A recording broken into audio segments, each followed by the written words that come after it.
तो कहते हैं सफलता एक दिन में नहीं मिलती है, लेकिन अगर ठान लिया जाए तो एक दिन ज़रूर मिलती है। तो चलिए इसी के साथ स्वागत करते हैं हम सभी आप सभी का हमारे चैनल पर और आप देख रहे हैं study with interest and love. तो इसमें हम लोग यूपीएससी मेंस जो ऑप्शनल सब्जेक्ट है सोशियोलॉजी उसमें है यूनिट 10 जो कि यूनिट 10 में है सोशल चेंज। तो उसमें हम लोग आज टॉपिक ले रहे हैं और एक छोटी शुरुआत कर रहे हैं। इसमें देख रहे हैं हम लोग स्ट्रक्चर चेंज, तो संरचनात्मक परिवर्तन। तो चलिए इसमें शुरू करते हैं। ये एनसीईआरटी है, एनसीईआरटी पढ़ना बहुत ही महत्वपूर्ण होता है। तो चलिए शुरू करते हैं। वर्तमान को समझने के लिए यह जरूरी है कि उसके अतीत के कुछ पक्षों की भी जानकारी हो। अतीत का यह ज्ञान किसी भी व्यक्ति या समूह या फिर जैसे भारत जैसे पूरे देश को जानने हेतु आवश्यक है। भारत का इतिहास काफ़ी समृद्ध एवं विस्तृत है। यहाँ पर कहने का तात्पर्य यह है कि अगर किसी भी देश को या किसी भी लोग को या किसी भी समाज को अगर वहाँ जानना है, वहाँ पे समझना है, तो उसके अतीत को यानी उसके पास्ट को समझना बहुत ही महत्वपूर्ण है कि पिछले समय में क्या हुआ था, अब के समय में क्या परिवर्तन आया है। वहाँ की जानकारी लेने के लिए अतीत में जाना बहुत ही महत्वपूर्ण होता है। चलिए आगे देखते हैं क्या है। भारत के अतीत की जानकारी प्राचीन एवं मध्यकालीन भारत को जानने से मिलती है, जबकि आधुनिक भारत को समझने के लिए जरूरी है कि भारत के औपनिवेशिक अनुभवों को जानें। इसमें कह रहा है कि भारत को मतलब अगर अतीत जानना है तो मध्यकालीन भारत को देखें, और अब मॉडर्न को जानना है, आधुनिक भारत को जानना है तो उसके औपनिवेशिक अनुभवों को जानें। भारत में आधुनिक विचार एवं संस्थाओं की शुरुआत औपनिवेशिक की देन है। मतलब कि इसमें जो आधुनिक विचार आया है इसमें औपनिवेशिकता का देन है, ये कह रहा है। उपनिवेशवाद के प्रभाव के कारण भारत ने आधुनिक विचारों को जाना। मतलब जब अंग्रेज यहाँ पर शासन कर रहे थे, उपनिवेशवाद था भारत ब्रिटेन का, तब भारत ने आधुनिक विचारों को जाना, मतलब मॉडर्न थॉट्स को जाना। यह एक विरोधाभासी स्थिति भी है। मतलब यह एक विरोधाभासी भी स्थिति इसलिए है कि यहाँ के लोग अपने को विश्वगुरु मानते हैं और वहाँ से बोलते हैं कि नहीं ये वो आधुनिक विचार कैसे हो सकते हैं, तो उसी में कुछ विरोधाभास भी है। इस दौर में भारत ने पाश्चात्य उदारवाद एवं स्वतंत्रता को आधुनिकता के रूप में जाना। वहीं दूसरी ओर इन पश्चिमी विचारों के विपरीत भारत में ब्रितानी उपनिवेशवादी शासन के अंतर्गत स्वतंत्रता एवं उदारता का अभाव था। इस तरह के अंतर्विरोधी तथ्यों ने भारतीय सामाजिक संरचना एवं संस्कृति में परिवर्तनों को दिशा दी एवं उन पर प्रभाव डाला। ऐसे अनेक संरचनात्मक परिवर्तन और संरचनात्मक और सांस्कृतिक परिवर्तनों के बारे में अध्याय 1 और 2 में चर्चा की गई है। तो हम लोग जो पीछे पढ़े थे उसके बारे में बता रहा है। अगले कुछ पाठों में यह बात साफ उभर कर आएगी कि किस प्रकार भारत में सामाजिक सुधार और राष्ट्रीय आंदोलन, हमारी विधि व्यवस्था, हमारा राजनीतिक जीवन और संविधान, हमारे उद्योग और एवं कृषि, हमारे नगर और हमारे गांव, इन सब पर उपनिवेशवाद के विरोधाभासी अनुभव का गहरा प्रभाव पड़ा। उपनिवेशवाद के साथ हमारे इन विरोधाभासी संबंधों का प्रभाव आधुनिकता पर भी पड़ा। इसके कुछ उदाहरण जो हम अपने आम जीवन में पाते हैं वे इस प्रकार है। हमारे देश में स्थापित संसदीय विधि एवं शिक्षा व्यवस्था ब्रिटिश प्रारूप व प्रतिमानों पर आधारित है। यहाँ तक कि हमारा सड़कों पर बाएं चलना भी ब्रिटिश अनुकरण है। सड़क के किनारे रेहड़ी व गाड़ियों पर हमें ब्रेड, आमलेट और कटलेट जैसी खाने की चीज़ें आमतौर पर मिलती है। और एक प्रसिद्ध बिस्कुट निर्माता कंपनी का नाम भी ब्रिटेन से संबंध है। अनेक स्कूलों में नेक टाई पोशाक का एक अनिवार्य हिस्सा, जैसे कि यहाँ पे दिया गया है, होता है। कितनी पाश्चात्य है। पाश्चात्य मतलब वेस्टर्न कल्चर। हमारे दैनिक जीवन में उपयोग में आने वाली इन चीज़ों में हम प्रायः पश्चिम की प्रशंसा करते हैं, लेकिन अक्सर विरोध भी करते हैं। ऐसे बहुत से उदाहरण हमें अपनी रोज़मर्रा की ज़िंदगी में देखने को मिलते हैं। इन उदाहरणों से पता चलता है कि ब्रिटिश उपनिवेशवाद अब भी हमारे जीवन का एक जटिल हिस्सा है।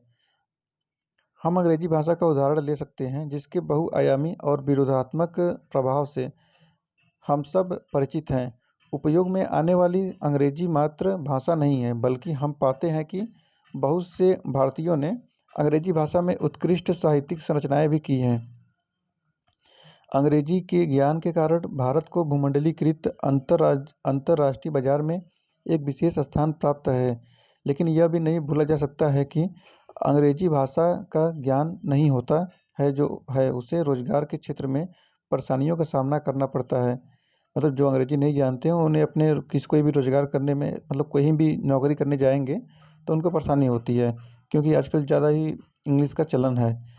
लेकिन दूसरी ओर अंग्रेजी भाषा का ज्ञान अनेक वंचित समूहों के लिए लाभकारी सिद्ध हुआ है। दलितों के संदर्भ में ये बातें उपयुक्त हैं। परंपरागत व्यवस्था में दलितों को औपचारिक शिक्षा से वंचित रहना पड़ा था। अंग्रेजी के ज्ञान से अब दलितों के लिए भी अवसरों के द्वार खुल गए हैं।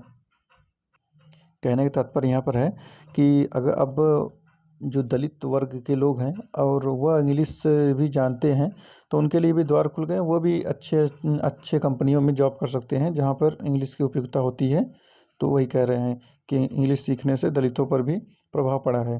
तो इस अध्याय में हमने उन अनेक संरचनात्मक परिवर्तनों का उल्लेख किया है जो उपनिवेशवाद के कारण आए। अब हम इस जानकारी के बाद उपनिवेशवाद को एक संरचना एवं व्यवस्था के रूप में समझेंगे। उपनिवेशवाद ने राजनीति, आर्थिक एवं सामाजिक संरचना में नवीन परिवर्तन उत्पन्न किए। इस अध्याय में हम दो संरचनात्मक परिवर्तनों, औद्योगिकरण एवं नगरीकरण की चर्चा करेंगे। हमारे विवेचन का मुख्य केंद्र तो विशिष्ट औपनिवेशिकतावाद होगा, पर साथ ही हम स्वतंत्र भारत में हुए विकास भी उल्लेख करेंगे। इन सभी संरचनात्मक परिवर्तनों के साथ सांस्कृतिक परिवर्तन भी हुए, जिनकी चर्चा हम अगले अध्याय में करेंगे। हालांकि इन दोनों परिवर्तन के अलग करना बहुत कठिन है, फिर भी आप देखेंगे कि संरचनात्मक परिवर्तनों की चर्चा कैसे सांस्कृतिक परिवर्तनों को सम्मिलित किए बिना कठिन है। तो हम लोग देखिए ज़्यादा से ज़्यादा फोकस करेंगे कि कल्चर चेंज कैसे हुआ है, सोशल चेंज कैसे हुआ है, उन्हीं पर ज़्यादा फोकस करेंगे, ना कि एनसीईआरटी में और भी क्या क्या लिखा है उस पर छोड़ कर। तो अब यहाँ पे देख रहा है कि उपनिवेशवाद की समझ। एक स्तर पर एक देश द्वारा दूसरे देश पर शासन को उपनिवेशवाद माना जाता है। जैसे कि ब्रिटिश भारत पर उसका उपनिवेशिक था, यानी कॉलोनी था। वो यहाँ पर गुलामी नहीं करवा रहा था, वो उपनिवेश था। वहाँ पे एक तरह से यहाँ पे गुलाम की तरह ही लोग रहते थे, लेकिन वो कहता था कि वो कॉलोनी है, उसका उपनिवेशवाद है। मतलब कि यहाँ पे जितने भी ज़मीन वगैरह सब रहेंगे उस पर छोड़कर बाकी जितने भी आर्थिक वस्तुएं रहेंगी उस पर उसका कब्जा रहेगा। आधुनिक काल में पश्चिमी उपनिवेशवाद का सबसे ज़्यादा प्रभाव रहा है। भारत के इतिहास से यह स्पष्ट होता है कि यहाँ काल और स्थान के अनुसार विभिन्न प्रकार के समूहों का उन विभिन्न क्षेत्रों पर शासन रहा जो आज के आधुनिक भारत को निर्मित करते हैं। लेकिन औपनिवेशिक शासन किसी अन्य शासन से अलग और अधिक प्रभावशाली रहा। इसके कारण जो परिवर्तन आए वो अत्यधिक गहरे और भेदभावपूर्ण रहे हैं। इतिहास ऐसे उदाहरणों से भरा पड़ा है जिसमें दूसरे देश के क्षेत्रों पर कब्जा करके राजनीतिक क्षेत्र का विस्तार किया गया। ऐसे अनगिनत उदाहरण हैं जिसमें कमज़ोर लोगों पर शक्तिशाली लोगों ने शासन किया। लेकिन गौर करने वाली बात यह है कि पूंजीवाद के आने से पहले के साम्राज्य और पूंजीवाद दौर के शासन में गुणात्मक अंतर है। पूर्व पूंजीवादी शासक अपने प्रभुत्व से लाभ प्राप्त कर सके जो उनके निरंतर शासन अथवा विरासत से व्यक्त होता है। कुल मिलाकर पूर्व पूंजीवादी शासक समाज के आर्थिक आधार में हस्तक्षेप नहीं कर सके। उन्होंने परंपरागत आर्थिक व्यवस्थाओं पर कब्जा करके अपनी सत्ता को बनाए रखा। अल्वी एवं सानीन यहाँ पर चित्र दिया गया है। इसके विपरीत ब्रितानी उपनिवेशवाद मतलब ब्रिटेन वाले व्यवस्था पर आधारित था। इसने प्रत्यक्ष रूप से आर्थिक व्यवसाय में बड़े पैमाने पर हस्तक्षेप किए, जिनसे ब्रितानी पूंजीवाद का विस्तार हुआ और उसे मजबूती मिली। उदाहरण के लिए भूमि संबंधी नियमों को लें। ब्रिटेन उपनिवेशवाद ने केवल भूमि स्वामित्व के नियमों को ही नहीं बदला, अपितु यह भी निर्धारित किया कि कौन सी फसल उगाई जाए और कौन सी नहीं। इसने उत्पादन क्षेत्र को भी नहीं छोड़ा, वस्तुओं के उत्पादन की प्रणाली और उनके वितरण के तरीकों को भी बदल दिया। यहाँ तक कि ब्रिटिश उपनिवेशवाद ने ब्रिटिश पूंजीवाद के प्रसार के लिए जंगलों को भी नहीं छोड़ा। उन्होंने पेड़ों की कटाई और बागानों में चाय की खेती की शुरुआत कराई। मतलब कि जो ब्रिटेन के लोग थे तो हर एक सेक्टर में उन्होंने अपना हाथ बढ़ाया और जहाँ से लूट सकते थे वहाँ से लूटा, जहाँ से मतलब जितने भी उनके जो भी लाभ के लिए कार्य था जो कि ब्रिटेन के लिए न कि भारत के लिए, उसमें हस्तक्षेप किया। पेड़ों की कटाई मतलब कि जंगलों में भी उन्होंने व्यापार करना शुरू किया, तो पेड़ों की कटाई वनों की कटाई करना शुरू कर दिया। जंगल को नियंत्रित एवं प्रशासित करने के लिए अनेक कानून भी बनाए। इससे जंगल पर आश्रित गडेरिए एवं व ग्रामीण लोगों के जीवन में परिवर्तन आए। नए औपनिवेशिक कानूनों के अंतर्गत ग्रामीणों, चरवाहों व गडरियों का जंगलों में आना जाना प्रतिबंधित कर दिया गया। अब जंगल से भेड़ बकरियों, गाय भैंसों आदि पशुओं के लिए चारा इकट्ठा करना दुर्लभ हो गया। अब सन 1834 से लेकर 1920 तक भारत के अनेक बंदरगाहों से नियमित रूप से जहाज जाते थे। उन जहाज़ों में विभिन्न धर्मों, लिंग, वर्गों व जातियों के भारतीय लोग होते थे, जिन्हें कम से कम 5 साल के लिए मॉरिशस के बागानों में मजदूरी करने के लिए पहुंचाया जाता था। इसके लिए कई दशकों तक लोगों का चयन मुख्यतः बिहार प्रांत यानी बिहार के विशेष पटना, गया, आरा, सारण, तिरहुत, चंपारण, मुंगेर, भागलपुर और पूर्णिया जिलों में से होता था। मतलब बिहार के लोग ज़्यादा ही करते थे। उपनिवेशवाद ने लोगों की आवाजाही को भी बढ़ाया। भारत के एक हिस्से से दूसरे हिस्से में आना जाना चलता रहा। जैसे आज के झारखंड प्रदेश से उन दिनों बहुत से लोग चाय बागानों में मजदूरी करने के उद्देश्य से असम आए। उन्हीं दिनों एक नए मध्य वर्ग का भी उद्भव हुआ, जो मुख्यतः बंगाल और मद्रास क्षेत्र से था। उसमें वे लोग थे जिनको उपनिवेशवादी शासन ने देश के विभिन्न भागों से सेवा के लिए चुना था। इसके अलावा विभिन्न पेशेवर लोग जैसे डॉक्टर एवं वकील, इन सरकारी सेवाकर्मियों और सेवा व्यवसायियों का भी बहुत आवागमन होता रहा। यह आवागमन भारत तक ही सीमित नहीं रहा। उपनिवेशवादी शासन ने भारतीय मजदूरों एवं दक्ष सेवाकर्मियों को जहाज़ों के माध्यम से सुदूर एशिया, अफ्रीका और अमेरिका में स्थित अन्य निवेशों में भी भेजा। कितने लोग तो जहाज़ पर रास्ते में ही मर जाते थे। जाने वाले अधिकांश लोगों में से कुछ तो कभी लौट कर ही नहीं आए। आज उन भारतीयों के वंशजों को भारतीय मूल का माना जाता है। दुनिया के अनेक देशों में भारतीय मूल के लोग पाए जाते हैं, जो वस्तुतः भारत के उपनिवेशवादी शासन के दौरान उन देशों में पहुँचे। व्यवस्थित शासन के लिए उपनिवेशवाद ने विभिन्न क्षेत्रों में भारी परिवर्तन की शुरुआत की। ये परिवर्तन वैधानिक, सांस्कृतिक अथवा वास्तुकला आदि क्षेत्रों में लाए गए। वस्तुतः उपनिवेशवाद बृहद एवं तीव्र रूप से लाए गए परिवर्तनों की कहानी थी।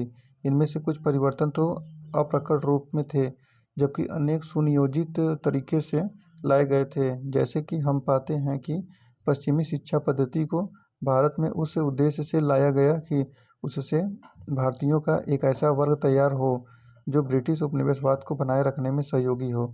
लेकिन हम यह भी पाते हैं कि यही पश्चिमी शिक्षा पद्धति राष्ट्रवादी चेतना एवं उपनिवेश विरोधी चेतना का माध्यम बनी। उपनिवेशवाद के आयामों व तीव्रता को समझने के लिए यह आवश्यक है कि पूंजीवाद की संरचना को समझा जाए। पूंजीवाद ऐसी आर्थिक व्यवस्था है जिसमें उत्पादन के साधन का स्वामित्व कुछ विशेष लोगों के हाथों में होता है और इसमें ज़्यादा से ज़्यादा मुनाफा कमाने पर जोर दिया जाता है। ऐसे कक्षा 12 की पहली पाठ्यपुस्तक भारतीय समाज में पूंजीवाद बाजार के बारे में विस्तार से चर्चा की जा चुकी है। तो पश्चिम में पूंजीवाद का प्रारंभ एक जटिल प्रक्रिया के फलस्वरूप हुआ।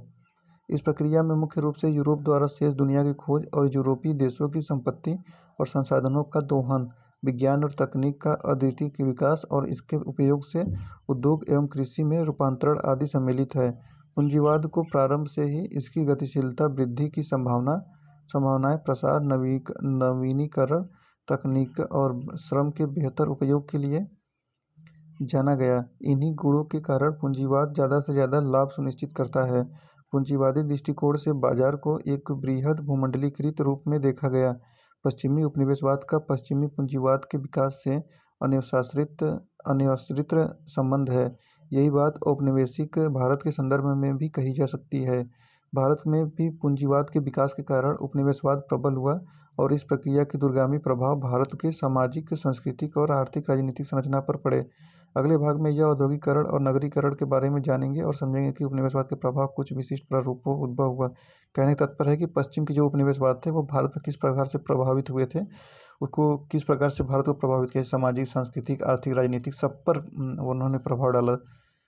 चलिए आगे बढ़ते हैं। अगर पूंजीवादी व्यवस्था सशक्त आर्थिक व्यवस्था बन सकती है तो राष्ट्र राज्य भी सशक्त एवं प्रबल राजनीतिक रूप ले सकता है। मतलब कह रहा है कि अगर पूंजीवादी व्यवस्था सशक्त हो सकती है तो जो हमारे राष्ट्र राज्य है वो राजनीतिक रूप क्यों नहीं ले सकते हैं।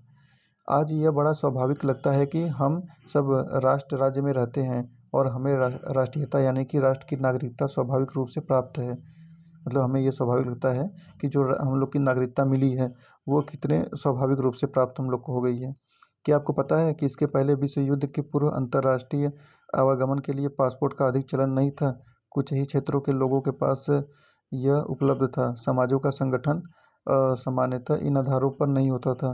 राष्ट्र राज्य एक विशिष्ट प्रकार के राज्य के लिए उपयोगी है जो कि आधुनिक समाज का लक्षण है। सरकार को एक विशेष क्षेत्र टेरिटरी में संप्रभुता प्राप्त होती है और इसमें रहने वाले लोग एक राष्ट्र के नागरिक होते हैं। नेशन स्टेट या राष्ट्र राज्य राष्ट्रवाद के उदय से घनिष्ठ रूप से संबंध है। राष्ट्रवादी सिद्धांत के अनुसार किसी क्षेत्र विशेष में लोगों के समूह को स्वतंत्रता एवं संप्रभुता प्राप्त होती है। उन्हें अधिकार प्राप्त होता है कि वे अपनी स्वतंत्रता और संप्रभुता का इस्तेमाल कर सके। ये प्रजातांत्रिक विचारों के उद्भव का महत्वपूर्ण हिस्सा है। अध्याय 3 में आप इसके बारे में विस्तार में जान पाएंगे। आपको आश्चर्य हो रहा होगा कि उपनिवेशवाद और राष्ट्रवाद के सिद्धांत तथा प्रजातांत्रिक अधिकार के बीच विपरीतार्थक संबंध है। हमने जाना है कि उपनिवेशवाद का मतलब साधारणतः विदेशी शासन जैसे भारत में ब्रिटिश शासन से है, जबकि इसके विपरीत राष्ट्रवाद का निर्देश था कि भारत के लोग या किसी भी उपनिवेशीय समाज के लोगों को संप्रभु होने का समान अधिकार है। भारतीय राष्ट्रवादी नेताओं ने इस विरोधाभास को सही समय पर समझा। उन लोगों ने घोषणा कर दी कि स्वाधीनता उनका जन्मसिद्ध अधिकार है और वे राजनीतिक और आर्थिक स्वाधीनता के लिए लड़े। मतलब हम लोग को तो बहुत आभार व्यक्त करना चाहिए कि जो हमारे उस समय के राजनेता थे, जो राष्ट्रवादी नेता थे, उन्होंने हम लोग के देश में आज़ादी में बहुत ही महत्वपूर्ण भूमिका निभाई। जवाहरलाल नेहरू, सुभाष चंद्र बोस, महात्मा गांधी, भगत सिंह, चंद्रशेखर आज़ाद, ये लोग बहुत ही महत्वपूर्ण भूमिका निभाए हैं। तो चलिए हम लोग को उनके आदर्शों को नहीं भूलना चाहिए, उनके कार्यों का हमेशा सजो कर रखना चाहिए। तो नगरीकरण और औद्योगिकरण। औपनिवेशिक अनुभव। औद्योगिकरण का संबंध यांत्रिक उत्पादन के उदय से है जो शक्ति के गैर मानवीय संसाधन जैसे वाष्प या विद्युत पर निर्भर होता है। बहुत सारी पश्चिमी समाजशास्त्री पुस्तकों में यह बताया गया है कि अति विकसित परंपरात्मक सभ्यताओं में से भी खेत या जमीन पर उत्पादन से संबंधित कार्य करने के लिए अधिकाधिक मानवों की आवश्यकता होती थी।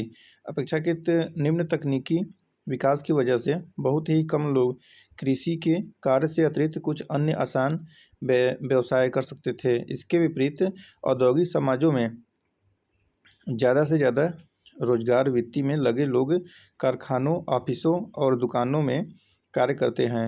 औद्योगिक परिवेश में कृषि संबंधी व्यवसाय में लोगों की संख्या कम होती जाती है। यह देखने में आया है कि पश्चिम में 90% से ज़्यादा लोग कस्बों और शहरों में रहते हैं क्योंकि वहीं पर रोजगार व व्यवसाय के अवसर अधिक होते हैं। अतः हम नगरीकरण को औद्योगिकरण से जोड़कर देखते हैं। ये दोनों प्रायः एक साथ होने वाली प्रक्रियाएं हैं, लेकिन हमेशा ऐसा नहीं होता। उदाहरण के लिए ब्रिटेन औद्योगिकरण से गुजरने वाला पहला समाज था जो सबसे पहले ग्रामीण से रूपांतरित होकर नगरीय देश बना। सन 1800 में 10,000 निवासियों वाले कस्बों और शहरों में पूरी जनसंख्या के 20% लोग रहते थे। सन 1900 तक यह अनुपात 74% हो गया। राजधानी लंदन में सन 1800 में लगभग 1.1 करोड़ लोग रहा करते थे। 20वीं सदी के प्रारंभ तक यह आकार बढ़कर इतना हो गया कि इनकी जनसंख्या तकरीबन 7 करोड़ हो गई थी। लंदन उस वक्त तक दुनिया का सबसे बड़ा नगर था। वह उत्पादन, वाणिज्य और आर्थिकी का सबसे बड़ा केंद्र था। यह केंद्र निरंतर फैलते हुए ब्रिटिश साम्राज्य का हृदय क्षेत्र हो गया था। यहाँ कुछ फोटो दिए गए हैं जैसे जयपुर, चेन्नई, ये मुंबई। यह कौतूहल की बात है कि ठीक इसी ब्रिटिश औद्योगिकरण का एक उल्टा असर, यानी कि भारत के कुछ क्षेत्रों में औद्योगिक क्षरण, इंडस्ट्रियलाइजेशन हुआ। भारत में कुछ पुराने परंपरात्मक नगरीय केंद्रों का भी पतन हो गया। जिस तरह ब्रिटेन में उत्पादन व निर्माण में चढ़ाव आया, उसके विपरीत भारत में गिरावट आई।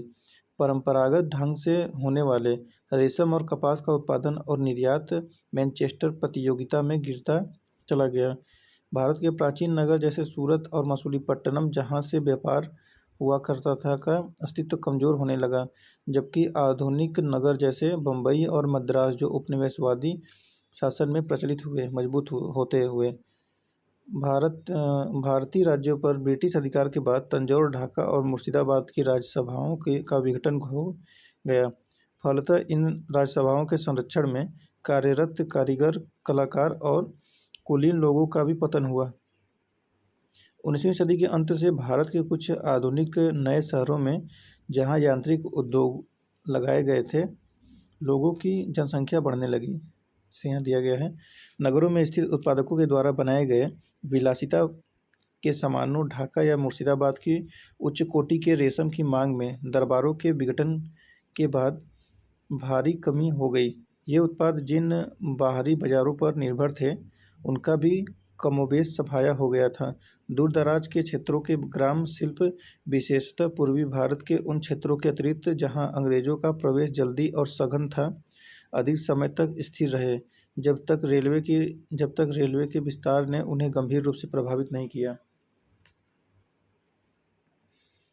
अब यहाँ पर है, ब्रिटेन में औद्योगिकरण के प्रभाव से ज़्यादातर लोग नगरों में आए, लेकिन इसके विपरीत भारत में ब्रिटिश औद्योगिकरण के प्रारंभिक समय में ज़्यादातर लोगों को कृषि की ओर जाना पड़ा।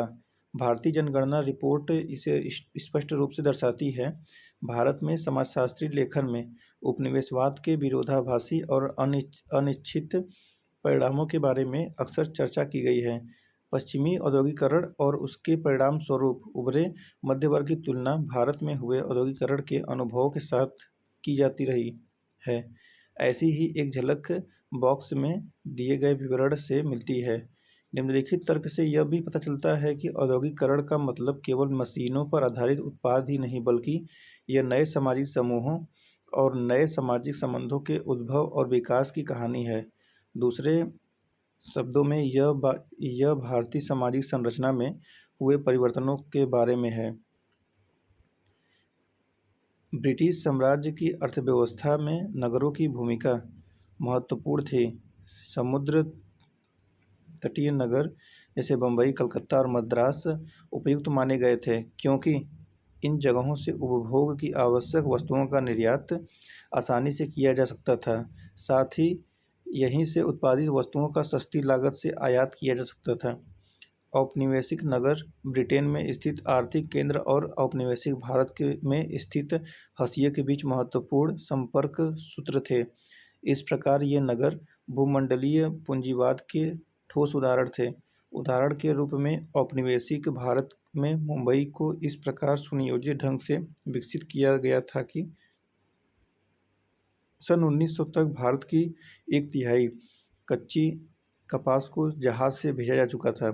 कोलकाता से जूट पटसन निर्यात होता था, जबकि चेन्नई से कहवा, चीनी, नील और कपास ब्रिटेन को निर्यात किया जाता था। औपनिवेशिक काल के नगरीकरण में पुराने शहरों का अस्तित्व कमजोर होता गया और उनकी जगह पर नए औपनिवेशिक शहरों का उद्भव और विकास हुआ। कोलकाता उन दिनों का कलकत्ता ऐसा पहला नगर था। सन 1690 में एक अंग्रेज व्यापारी, जिसका नाम जॉब चारनाक था, ने हुगली नदी के तट से लगे 3 गांवों कोलकाता, गोविंदपुर और सूतानुती को पट्टे पर लिया। इसका उद्देश्य उन 3 गांवों में व्यापार के अड्डे बनाना था। हुगली नदी के किनारे ही सन 1698 में फोर्ट विलियम की स्थापना रक्षा और सैन्य बल को गठित करने के उद्देश्य से हुए। फोर्ट और उसके आसपास का खुला क्षेत्र, जिसे मैदान कहते थे, जहां सैन्य बलों के डेरे थे, कलकत्ता नगर का केंद्र बना। इसी केंद्र से नगर का प्रसार हुआ। अब आता है चाय की बागवानी। हम अब तक जान चुके हैं कि भारत में औद्योगिकरण और नगरीकरण उस प्रकार नहीं हुआ जैसे ब्रिटेन में हुआ। इसकी वजह औद्योगिकरण की देर से हुई शुरुआत नहीं थी, बल्कि यहाँ के प्रारंभिक औद्योगिकरण और नगरीकरण पर औपनिवेशिक शासन पता चलता था, जो अपने हितों को देखता था। वास्तव में औपनिवेशिक प्रशासन यह मानकर चलते थे कि बागान वालों को फायदा पहुंचाने के लिए मजदूरों पर कड़े से कड़ा बल प्रयोग किया जाए। वे इस तथ्य से पूर्णतः अवगत थे कि औपनिवेशिक देश में चलाए गए नियम कानून अलग हो सकते हैं और यह जरूरी नहीं है कि ब्रिटिश उन प्रजातांत्रिक नियमों का निर्वाह औपनिवेशिक देश में भी करें जो ब्रिटेन में लागू होते थे। स्वतंत्र भारत में नगरीकरण। आपको भारत में निरंतर बढ़ रही नगरीकरण की प्रक्रिया के बारे में तो पता जरूर होगा। हाल ही के वर्षों में बढ़ते हुए भूमंडलीकरण द्वारा शहरों के अत्यधिक प्रसार और परिवर्तनों की जानकारी भी होगी। अध्याय 6 में इसके बारे में विस्तार से चर्चा की जाएगी। भारत में 21वीं शताब्दी में नगरीकरण की प्रक्रिया की दर अत्यंत तीव्र होती नजर आती है। भारत सरकार की स्मार्ट सिटी की महत्वाकांक्षी योजना इस गति को तीव्र करने में महत्वपूर्ण योगदान देगी। यहाँ हम समाजशास्त्रीय दृष्टिकोण से भारत में नगरीकरण के विभिन्न प्रकारों को देखेंगे। आज़ादी के बाद के 2 दशकों में भारत में नगरीकरण की प्रक्रिया का प्रभाव स्पष्ट रूप से दिखने लगा था। नगरीकरण अनेक प्रकारों से हो रहा था। इस पर विचार व्यक्त करते हुए समाजशास्त्री M.S.A. राव ने लिखा है कि भारत के कई गांव भी तेजी से बढ़ रहे हैं, नगरीय प्रभावी में आ रहे हैं। नगरीय प्रकृति का प्रभाव गांव का शहर या नगर से कैसा संबंध है पर निर्भर करता है। उन्होंने 3 भिन्न प्रकार के नगरीय प्रभाव की स्थिति की व्याख्या की है। यहाँ दिया है, सबसे पहले वे गांव आते हैं जहाँ से अच्छी खासी संख्या में लोग दूर दराज के शहरों में रोजगार ढूंढने के लिए जाते हैं। वे उन शहरों में रहते हैं, लेकिन उनके परिवार के सदस्य गांव में ही रहते हैं। उत्तर मध्य भारत के एक गांव माधोपुर में 298 घरों में से 77 घर ऐसे हैं जिनके सदस्य प्रवासी हैं, जबकि 77 अप्रवासियों में से लगभग आधे ऐसे हैं जो मुंबई या कोलकाता में काम करते हैं। कुल अप्रवासियों के 75% ऐसे प्रवासी हैं जो गांव में अपने परिवार को नियमित रूप से पैसे भेजते हैं और 83% अप्रवासी प्रत्येक साल या 4 साल में 5 या 2 बार साल में 1 बार अपने गांव में आते हैं। बहुत सारे प्रवासी केवल भारतीय नगरों में ही नहीं बल्कि विदेशों में भी रहते हैं, जैसे कि गुजरात के गांवों के अनेक प्रवासी अफ्रीका और ब्रिटेन के शहरों में रहते हैं। इन लोगों ने अपने गांवों में आधुनिक फैशन के मकान भी बनाए हुए हैं।